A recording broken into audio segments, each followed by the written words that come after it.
தமிழகத்தில் பட்டாசு ஆலை விபத்துகள் தொடர்கதையாக இருக்கும் நிலையில் பாதுகாப்பு குறித்த கேள்விகளும் தொடர்கின்றன.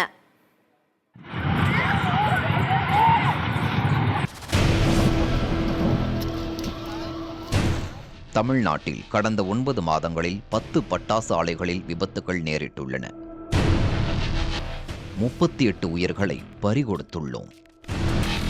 இந்த நிலையில் விருதுநகர் மாவட்டம் சாத்தூர் அருகே உள்ள வெம்பக்கோட்டையில் தற்போது பட்டாசு ஆலை ஒன்றில் விபத்து.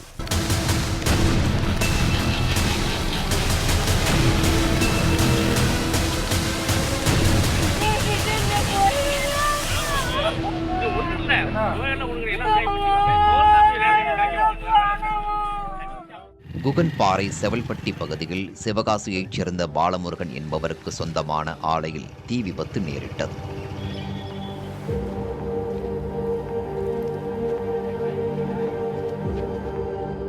இருபதற்கும் மேற்பட்ட அறைகளில் 50க்கும் மேற்பட்ட தொழிலாளர்கள் பணிபுரிந்து வந்த இடத்தில் இந்த அசம்பாவிதம் நடந்துள்ளது.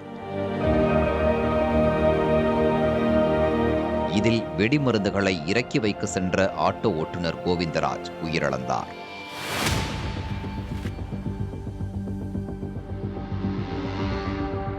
படுகாயமடைந்த திருமூர்த்தி என்ற தொழிலாளி 70% தீக்காயத்துடன் சிகிச்சைக்காக மருத்துவமனையில் அனுமதிக்கப்பட்டுள்ளார்.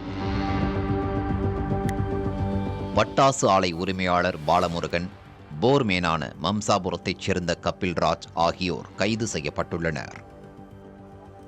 இந்த நிலையில் பட்டாசு ஆலையின் பாதுகாப்பு குறித்த பல்வேறு கேள்விகளை தொழிற்சங்கங்கள் எழுப்பியுள்ளன.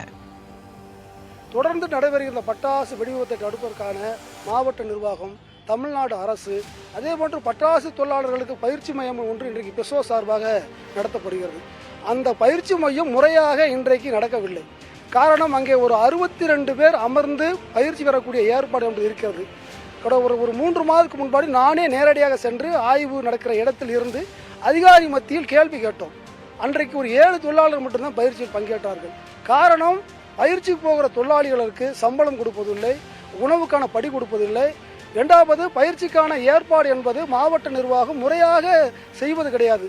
திடீரென்று ஒரு நாள் ஆலைகள் சொல்வது, அவர்களை கூட்டு வந்து உட்கார வைப்பது, அவர்களுக்கான முறையாக பயிற்சி என்பது அந்த அதிகாரிகள் கிடையாது. தொழிலாளர்களுக்கு புரிந்து கொள்ளும் வகையில் பயிற்சி மையங்கள் செயல்பட வேண்டும் எனவும் சமூக ஆர்வலர்கள் வலியுறுத்துகின்றனர். இங்கே இருக்கக்கூடிய பட்டாசு நிர்வாகம் தொடர்ந்து விதிமீறலில் ஈடுபட்டுக்கிட்டே இருக்கு. இதை முறையாக கண்காணிக்கக்கூடிய ஆய்வு நடத்தி அந்த விதிமீறலை தடுக்கக்கூடிய அதிகாரிகள்லாம் அவங்ககிட்ட லஞ்சம் வாங்கிக்கிட்டு தொடர்ச்சியாக அவங்க விடுறதுனால இன்னைக்கு பல ஆலை நிர்வாகமெல்லாம் முறையாக பயிற்சி பெறாத தொழிலாளர்கள்லாம் அங்கே பட்டாசு தொழிலை பணியமர்த்துறது. அதே மாதிரி இன்னைக்கு நடந்த விபத்தை பார்த்தீங்கன்னா சம்பந்தம் இல்லாமல் ஒரு குழாயை, பட்டாசு தயாரிக்கக்கூடிய அந்த குழாயை செட்டில் இறக்கிறத கொண்டு போய் மருந்து கலக்கிற இடத்துல போய் வச்சதுனால எதிர்பாராமல் வெடிச்சு அந்த தொழிலாளிக்கு என்னன்னே தெரியாமல் இறந்து போயிட்டார்.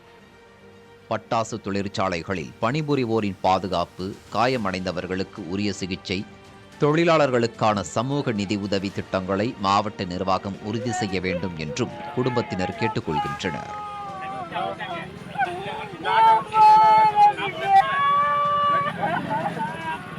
தொடரும் பட்டாசு ஆலை விபத்துக்கள் சோகத்தை தருகிற நிலையில் கடந்த ஓராண்டில் மட்டும் விருதுநகர் மாவட்டத்தில் நிகழ்ந்த பட்டாசு ஆலை விபத்துக்களில் 38 தொழிலாளர்கள் உயிரிழந்திருக்கின்றனர்.